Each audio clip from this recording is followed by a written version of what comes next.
The enormous growth of this and the continuation of this tradition that rabbis and ministers started in the 60s is coming alive again. It is needed, it's important, it's inspired work. From Interfaith Alliance, this is The State of Belief. I'm Interfaith Alliance President, Reverend Paul Brandeis Raushenbush in Washington, D.C. When the Supreme Court reversed Roe v. Wade on June 24, 2022, many states were ready with draconian restrictions on reproductive health care. Championed by conservative state house majorities and blessed by evangelical Christian groups, these bans can get as extreme as the so-called bounty hunter law in Texas, which allows private citizens to sue their neighbors for seeking to terminate a pregnancy.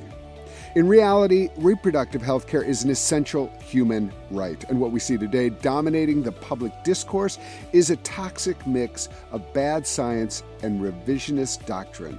In fact, evangelicals in this country were rational about the need for abortion access until a political, not moral, revival in the 1980s. That's why it's no surprise that a majority of Americans, including people of faith, continue to support access to reproductive health care. And as state governments abandon families and individuals in urgent need of this care, it's no surprise that faith-driven groups are trying to step into the gap. In April, First Unitarian Church of Dallas took the bold step of launching the Truth Pregnancy Resource Center, which offers medical counseling free of political propaganda, as well as information on birth control and, yes, out-of-state abortion resources. This week, I'll talk with Reverend Thomas Fitzgerald. The National Council of Jewish Women is doing critical policy and organizing work around reproductive justice and religious freedom. We'll be joined by Smriti Krishnan, who is Legislative Counsel at the Council. As we keep growing our library of extraordinary interviews, I want to make sure you are subscribed to the State of Belief podcast. Please visit stateofbelief.com/subscribe. You'll hear this episode in full, as well as recent interviews with Rainn Wilson, Dr. Anethea Butler, Rob Reiner, John Pavlovitz, Rabbi Sharon Brous, Bishop William Barber, and many, many others. And it would really help us to have you subscribe, rate, and tell people you are close to about all that you're hearing. The State of Belief is made possible in great part by the generous support of our listeners. If you've made a donation, thank you for helping get these conversations heard by more people who need them. If you haven't pitched in yet, information on how to do that is available at stateofbelief.com. And you can find out more about the work of Interfaith Alliance and join us at interfaithalliance.org. And now to my guests. Reverend T.J. Fitzgerald is the Minister of Care and Community Engagement at First Unitarian Church of Dallas. With a Master of Divinity from Yale as well as a law degree, Reverend Fitzgerald is well equipped to stand at the intersection of faithful beliefs and partisan legal challenges to the fundamental values held by most Texans around reproductive freedom. Prior to Dallas, he paid his dues in parish ministry in Honolulu, Hawaii, and we're all so sorry for him. Welcome to the show, Reverend TJ. Thank you, Paul. It's so good to be here. Smriti Krishnan is an attorney who graduated from the University of Alabama School of Law. She has been a law fellow at the U.S. Senate and a legislative assistant in the House. She is now the Legislative Counsel at the National Council of Jewish Women, where the issue of reproductive justice is very much a matter of religious freedom as well as fundamental human rights. Smriti, welcome. Thank you so much. I'm looking forward to our conversation today. Well, I really appreciate both of you, and you both come from very rich traditions. And I just want to start by, Smriti, maybe we can start with you and talk about, what is your background? We heard a little bit about your accomplishments in the legal field, but how does that blend with the work at the National Council of Jewish Women and your own personal background? So as you introduced, I'm Smriti Krishnan, she, hers, with National Council of Jewish Women, or NCJW. So my personal background is that my parents are immigrants from India. And I was born and raised here, and my family background is of the Hindu faith. And growing up, I was always taught to think about all the similarities that various faith traditions had. Empathy, kindness, compassion, doing good for others, service, education. So these are the pillars and values with which I grew up. And as I got older, I think it was very natural to gravitate towards a field or career which I thought I could do some good for the community that I lived in, for my country. And eventually, as you know, from Capitol Hill, I found my way over to National Council of Jewish Women. I've been here a couple of years. And as we know, Judaism and NCJW have such an affinity for reproductive rights and justice. So at NCJW, we're very glad to collaborate with various different faith traditions across our different work. For example, I do work on our amicus briefs, and those are always done on an interfaith basis. Again, leaning into our shared belief that reproductive rights and justice should be accessible to all. And most importantly, we really emphasize the narrative that people of faith do believe in abortion access and more broadly reproductive healthcare access. It's so important. I mean, we just have to keep saying that and saying that and saying that, because the narrative, as you both know very well, is like it's religion versus, these secular communists, name your thing, who are trying to, offer abortion access, when in fact, every poll now states that the majority of religious tradition support access to reproductive freedom for all people. And so it's just really important to say that. And of course, the National Council of Jewish Women just has like such a legacy of working on issues of justice. And it's great to have you with us. Reverend TJ, why don't you talk a little bit about your own background?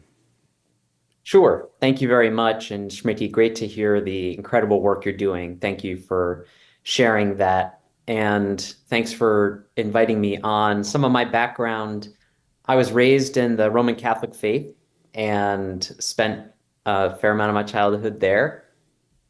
And over time, I went through undergraduate and got into some other the practice of law, not particularly in the civil rights area. I was an intellectual property attorney doing a fair amount of copyright, patent, and trademark work. But in that work, I defended a lot of artists and promoted and helped protect a lot of artists in their expression, whether it be through, their art or their performing or things like that. But over time, living in New York City and working at a New York firm, it became more and more clear that there needed to be more done than could just be done in a courtroom. That I started thinking about human rights law. I started doing that kind of thinking, and more faith is what stood at the center of my own heart as a way to reach people where they are in the most need. And we only have so much time on this earth. And there was just a moment where I said, if we're not meeting people where they are, what am I doing? And that is what led me to move into a faith like Unitarian Universalism, like many faiths, just one of many, that takes very seriously the rights of autonomy, the rights of the individual to make their own choices, and it does not shy away from discourse like this in the public square. And we have found quarter and compassion and understanding with the Jewish community, with many Baptists, with many Congregationalists. The list goes on. Part of our faith is about partnership. It's central to our existence. It's central to building community. And I think this is one of the most important areas, the area of autonomy, of making medical choices. We believe healthcare and reproductive dignity are one and the same. Reproductive dignity is healthcare. And this is one of the ways that faith and practical application of our faith can be lived out together in community. So we find this work extremely important, if only to meet amazing people like I'm getting to meet right now. Well, the opportunity for collaboration is definitely there. And I think the more we can show up across this religious spectrum, the more compelling we are. And I think that this it just represents the fact of it. And listeners to this podcast know, I like to reference my mother, who was the reason we went to church every week. And she also was the reason that first contraception was available in Wisconsin, and then later abortion access with the passage of Roe v. Wade. And so for her, those two things were part of the same thing. And it's just really important to recognize that this isn't in spite of our tradition, this is because of our tradition. And I think that that's something that I've heard so compellingly spoken about especially from those who are working on this issue from the Jewish advocacy space, is that this is actually part of religious freedom for many Jews to be able to exercise their own choices around this moral issue. Smriti, could you talk a little bit about that and some of the ways that you see that being played out? Like, it's an important point to make that this is an expression of religious freedom for many, many people. And the vast majority of Jews would agree with that. Yes, certainly. And I think one point I'd like to emphasize now is that, under a Jewish faith tradition, the life of the pregnant person takes precedent when that person's health is in danger. And rabbis and some scholars have interpreted this faith tradition to include also mental health. So when we talk about that, we're really thinking about the health of that person. We're thinking about the well-being of that person. When we see this play out in a practical aspect, I want to reference the Zurowski versus Texas ruling that just came down a couple of weeks ago when the Texas Supreme Court had thrown out this case filed by over 20 plaintiffs talking about their access to abortion care within the state. We're also thinking about how people are having that decision-making process. And Reverend, I think your background is absolutely fascinating to have such a strong foothold in both the faith aspect and also the legal aspect. I think, both of those professions share a lot of commonality. You have to have empathy for the people you speak to. You have to have careful decision-making process when you provide guidance. And so when we really think about putting ourselves in the shoes of people who want to access abortion care, who want to access reproductive health care, we think about that decision-making process. So how do we make decisions? We make decisions by turning to the people we trust. We might talk to our parents. We might talk to our friends. We might consult our spouse. We might consult our children, other close relatives, and we might also consult our faith leader. So when that faith leader has a particular text or a particular faith background that allows that individual to provide guidance to a person seeking reproductive health care, including abortion access, we can really see how much of a strong role that faith plays in that decision-making process. Yeah. I mean, and you mentioned a bunch of different people who should be involved in this process or who could be. The one that you didn't mention, which is really important, is that some governmental official standing over you saying, "I'm going to tell you what to do," and not giving you the space to make these decisions on your own, to look around you, make a moral choice on your own.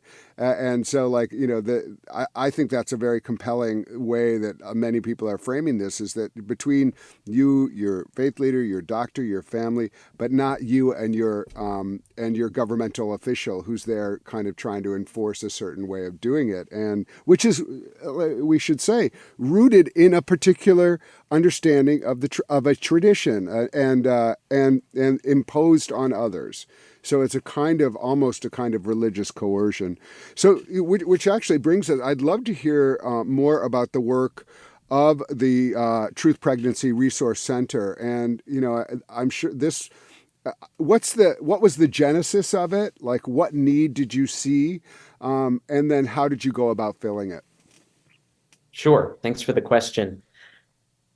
You only need to drive a few miles around any road in Texas, and you will see a sign that says pregnant question, need help question, and then a number.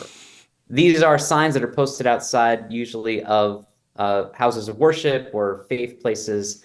And what they're advertising are what are called crisis pregnancy centers. Over and over, issues of public health and awareness have shown how damaging experiences at these places can be, coercive as these places can be. Many separate any partners that come to them. There's been actual documentation of lying about the age of the prenate. There's all kinds of things that go on in this. And our senior minister at our church, First Unitarian of Dallas, First Unitarian, the plaintiff in Roe, came to the Women's Federation at this church, and they helped coordinate the case. The plaintiff was affiliated with the church. So we hold the importance of that case extremely close. For those of you who don't know, also, even before Roe, the Texas tornado, Luis Raggio created the Family Act in Texas that then went national, before which a woman could not get a checking account without her husband's signature. So the roots of the autonomy of birthing people and of women are so deep embedded into the fabric of this community that to us, it is central to our faith. This idea of trusting women with our lives, with the people making these decisions. People forget the radicality of a lot of Texas women. You know, you have the Ann Richards, like some of the most important witnesses to what democracy can be come out of Texas. I mean, so we have this idea of it just being this, like, you know, name your stereotype. And yet some of the most important witnesses that we've benefited from have come out of Texas. You know, Sheila Jackson, I mean, it's an incredible state. And it's just important to remember that in moments like this, when we try to paint things with big brushes and write people off and write communities off. It's not the way to go. There's genius everywhere, and let's always be looking for it. Well, not only that, Ann Richards was a member of the church who, you know, would bounce Cecile Richards on her knee in the front pew, who then went on to lead Planned Parenthood. So just to give you the depth, but I just want to also hold up that we're on a call with an Alabama-trained lawyer here. So it's not just Texas, that people across the South and across entire regions that get painted with all kinds of single colors in this debate it really irks me when the brilliant, resilient, thoughtful, wise people of those entire regions are just forgotten. People just don't give the credit that is due in these regions like Texas. And maybe Smriti can say something about her training as well, legally in that area. But just to hold this up, it's a vital way of taking back what I think has been a very unfair representation of parts of this country. And also, we will not abandon our people. I grew up in Texas. I left Texas as a kid when Ann Richards was still in office. And when I got the chance to come back and try to be a part of bringing back some sanity to this state, I jumped at it. I left Hawaii to come here. I'm just saying. Yeah, that's a lot. That's a lot. Okay, so now take us forward. Like, you know, that when Roe fell, there's not a whole lot more. Listen, we realized what was happening at those, quote, emergency, you know, pregnancy crisis centers, and our senior minister Daniel Cantor said, "What if we had a crisis pregnancy center without the crisis?" Where people still get sonograms, where people still get birth control, where people get counseling, where they get held, where they get loved, where they get all the options that are actually available. We don't live in some hermetic seal of reality. There are airplanes. There are places to go to get the health care that people need, and to restrict any persons, regardless of the fact that they happen to be a reverend or they happen to be religious, restricting anyone's right to share that information with someone is unconscionable. It's irreligious, in my opinion. It is not at the heart of Christianity. It is not at the heart of Islam. It is not at the heart of Hinduism. It is not at the heart of any of the great faiths of the world, certainly not of Judaism. And so that is what led to this idea. And that spirit that Reverend Dr. Cantor had was to found this place. And we actually were able to get the space that the old Southwestern Women's, which was the largest abortion provider in the country, had vacated after Dobbs. They had to close down shop. So we were able to get that same space and open a place where there is comprehensive emotional counseling, There is clear and honest discussions given with people who show up there, multiple languages, multiple experiences, and both the executive director and the full-time counselor who were there are well trained with years of experience to provide the kind of care, understanding, and honest representation. And it's called Truth Pregnancy Resource Center because Sojourner Truth said, "The truth is powerful and it prevails." And we believe that sharing the truth with people and trusting people to do what they need to do for their family and their own health is central to what it means to be human, what it means to be a person of faith in this world. That's just wonderful, and I know that this is life-saving for people. And the great thing to trust here is that if what people are looking for is, I want to carry this pregnancy, then you're like, okay, let's do that then. It's not like, I think what's important here is that it doesn't have an agenda, right? Which is, as opposed to these crises, that you mentioned earlier, it doesn't have an agenda. It actually the agenda is to help the people who come through the doors with to achieve and I just think that's really important differentiation.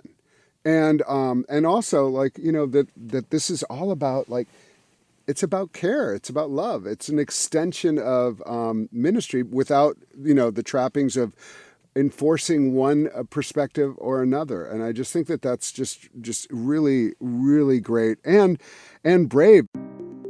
Up next, we'll go deeper at the intersection of reproductive justice and religious faith. You can hear full episodes of The State of Belief anytime on our website at stateofbelief.com. You'll also find links to topics we discussed this week, as well as transcripts and more. And make sure you subscribe at stateofbelief.com/subscribe. You're listening to The State of Belief, where religion and democracy meet.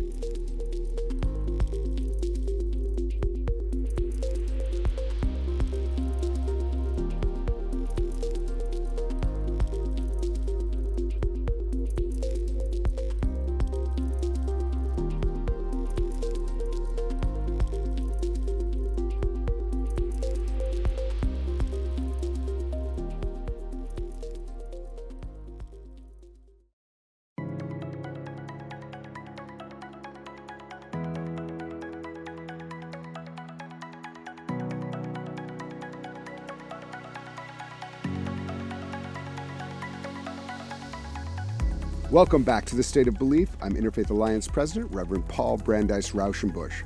We're talking about faith-driven ways to support people in need of reproductive health services in a post-Roe v. Wade America. With me are Reverend T.J. Fitzgerald of the Truth Pregnancy Resource Center in Dallas and Smriti Krishnan, Legislative Counsel at the National Council of Jewish Women. Smriti, are you seeing other efforts like this around the country? Have you heard of these kinds of things or things that are similar in your broad work? I will say, I think first, the center is incredibly unique, and I'm really glad that folks have this resource. Part of what when we think about abortion access and reproductive health care access, is to think about the misinformation and disinformation that's spread out there. And we want to really make sure to guard against that. So when we have a resource that is a brick and mortar place, or that has a website, or people have more access to go to a place where, again, they can have the autonomy, control over the decision-making process, consulting the people that they feel have the most relevance in their lives and future decision-making process.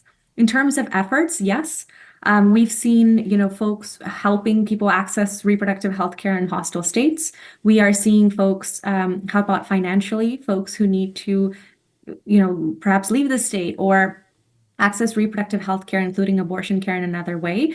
We are, of course, seeing organizations, legal organizations, stepping up as they have been for decades, but now even more, to help folks who might be facing criminal consequences or civil consequences because of their decision-making process when it comes to their own reproductive health care. So yes, I think certainly we can say that we are seeing efforts across the country in a variety of ways.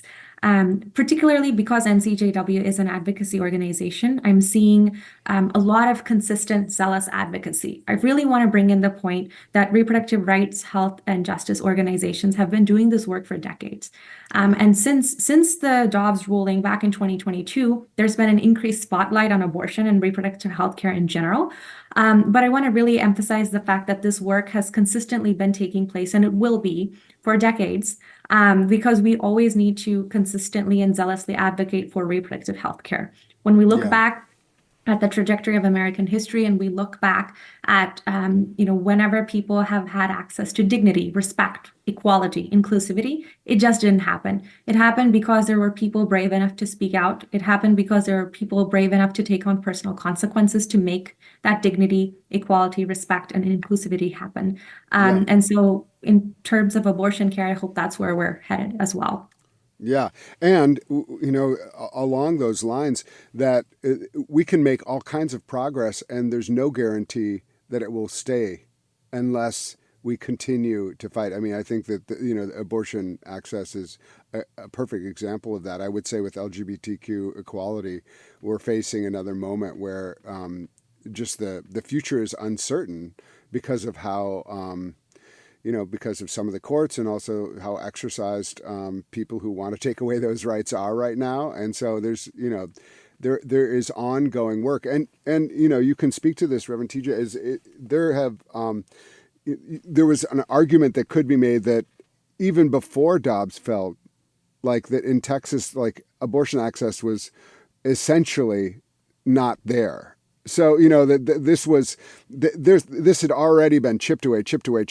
And especially people, and, it's worth mentioning, of course, the economics of this, and that, it's one thing for wealthy people to be able to jet set around. For many people, it's just not so easy to go to another state, and so I think these funds can help there, but it is this is also around economics, and it's nefarious. But what we're talking about now is actually not a new phenomenon. We're recognizing that people have been, aware of this need, and that faith communities have stepped into this need in previous times.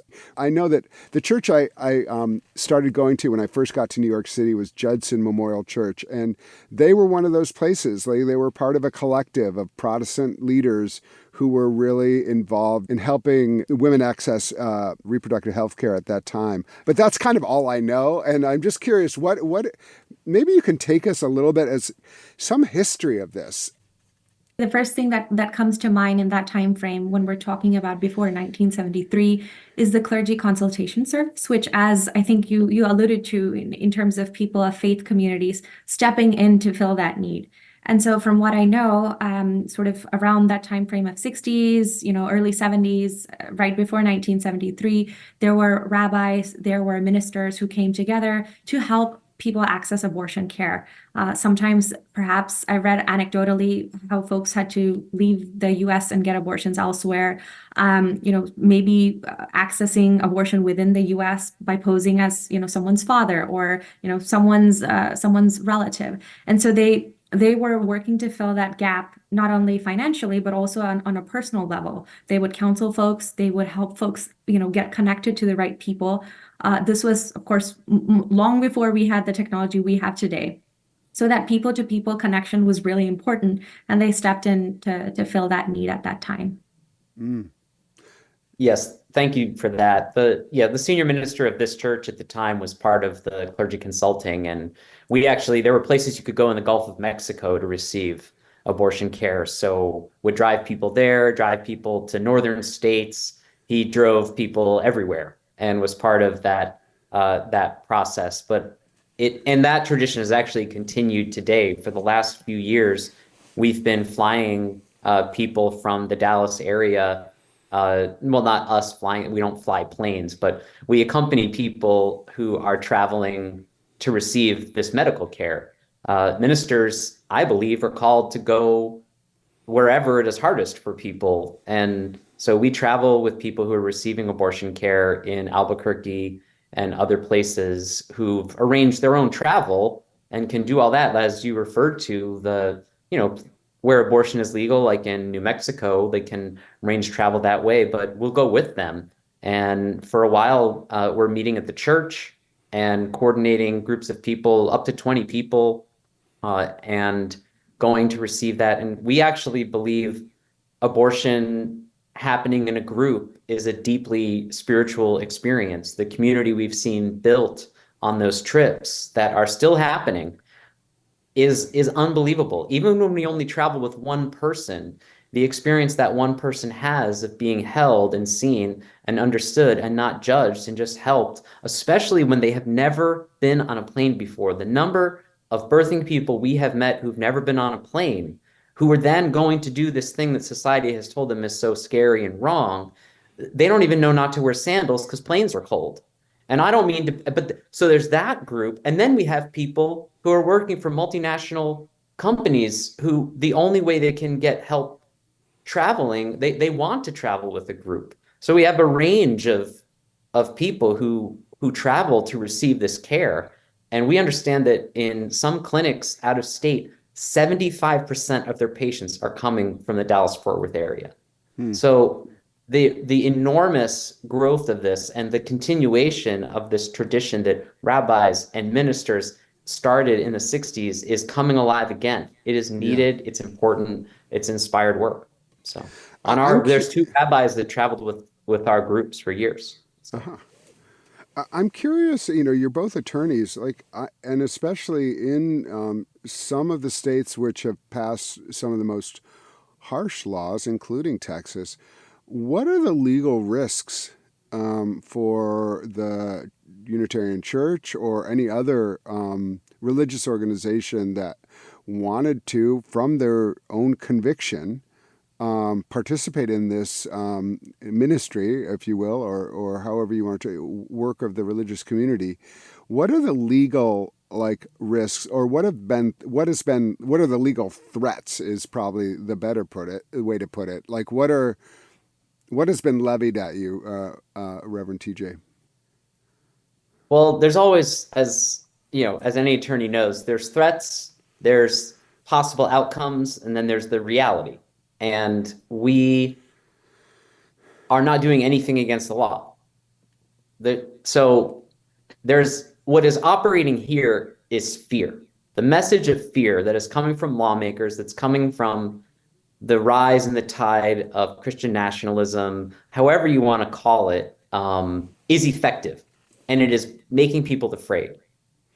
The fact is, every legal scholar we have talked to has said there's nothing wrong with what's happening. Will the law change someday? There's a good likelihood. There are states that are starting to get into these travel bans, but the 14th Amendment, last I checked, in the Constitution still exists. So you can't ban someone from traveling, in my opinion, my analysis, and then also accept the state-issued license that they have to operate their motor vehicle.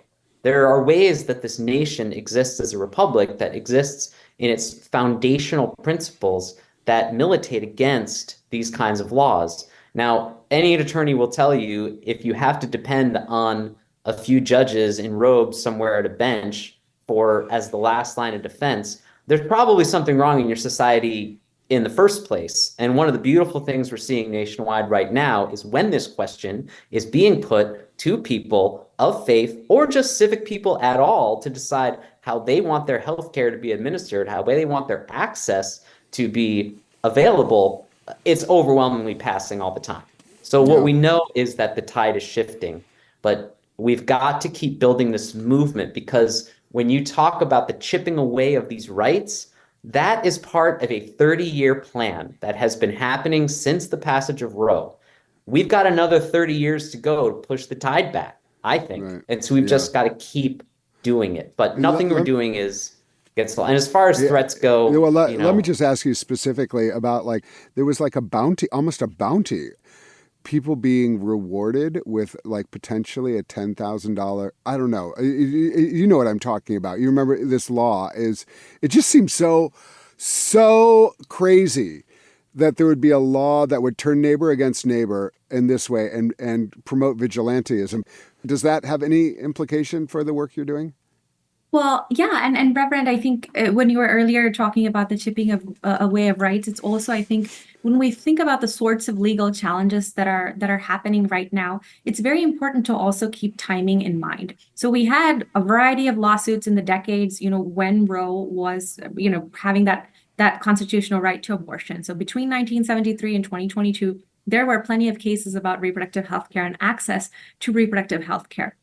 But now we are in a different legal landscape. We are what some folks refer to as a post-Roe landscape. I just call it a different landscape because, it's a very different, it's just a landscape where there's no longer a federal constitutional right to abortion. And so when we're thinking about the legal challenges that are being mounted, one, we're seeing constitutional challenges that are rooted in the federal constitution. We are also seeing challenges rooted in state constitutional challenges, and of course, state laws themselves. As you were mentioning, when there is a civil penalty or when there is a criminal penalty, how does that play out? So after the Dobbs ruling, we're going to be 2 years out on June 24th. How is that playing out in the courts? How are the courts deciding in this new landscape where there's no federal constitutional right? What does it look like as states are taking up this jurisprudence and states are defining the scope and contours of abortion access individually, state by state by state? And so when we're talking about the impact of work, it's something to track. It's something to keep in mind.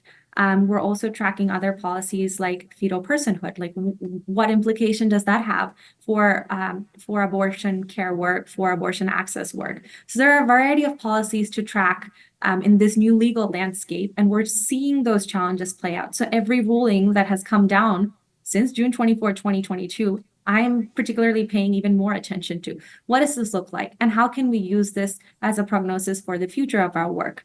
We know that this work, again, Reverend, alluding back to what you said, is going to continue for decades.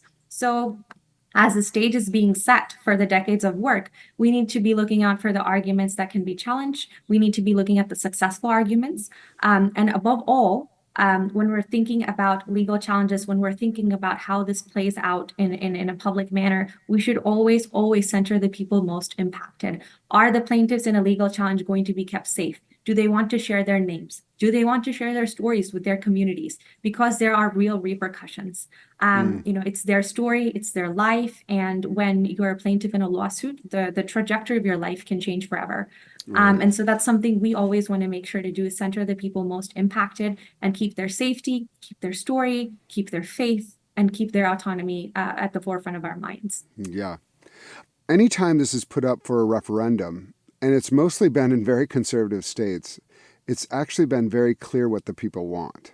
I think the right to abortion has won pretty much every referendum it has been put up for. And because I'm not a lawyer, but I am someone who's, very interested in kind of public perception and narrative as it plays into how change happens. I think we're in a moment where we can begin to be a little bit more on the offensive around how what we're doing is actually representing the will of the people and representing the care for the individual.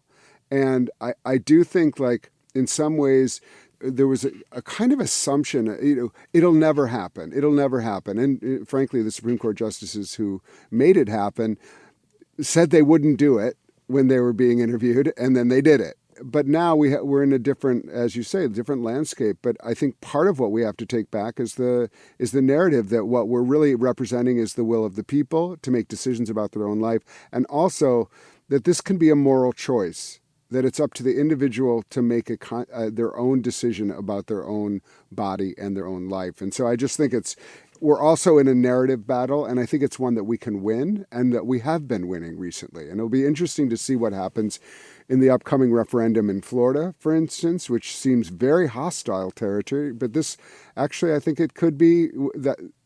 I mean, who knows? I mean, if it can win in Ohio, who knows what can happen? Kentucky, it's a different moment.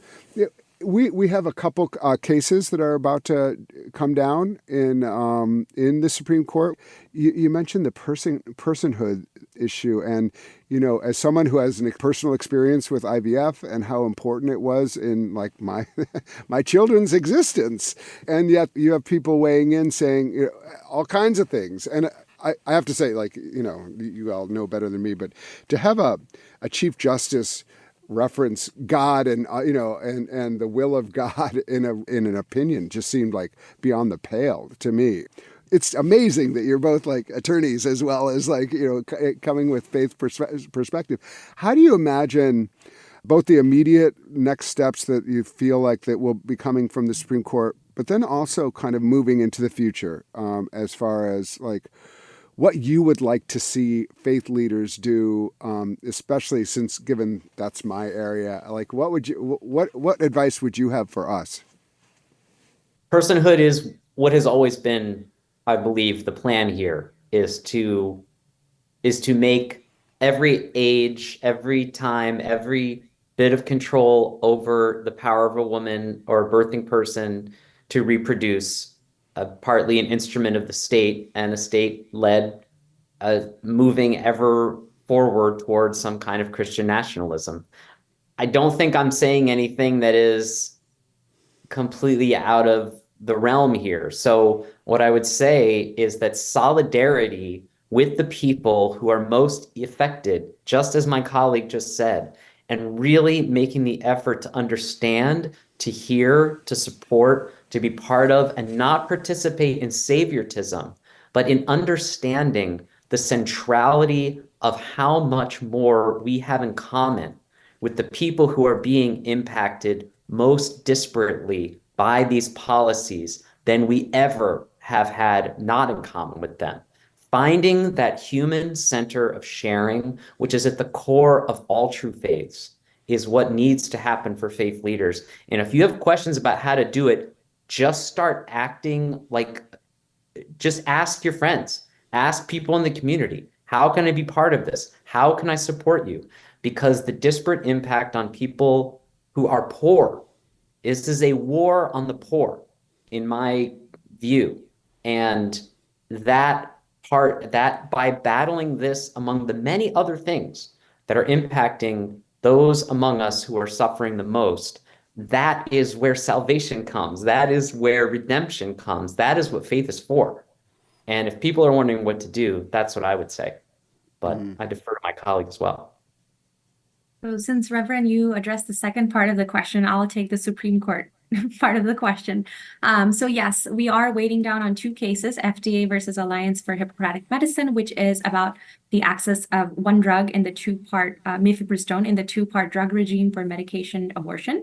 And the second case, Idaho versus United States, which is really about accessing abortion care when facing emergency medical circumstances. So I want to emphasize that the mifepristone oral arguments were back in March, and the EMTALA, which is the statute at play here for the Idaho versus United States case oral arguments took place in April. So we're due to get those rulings on a decision day sometime this month is the hope there.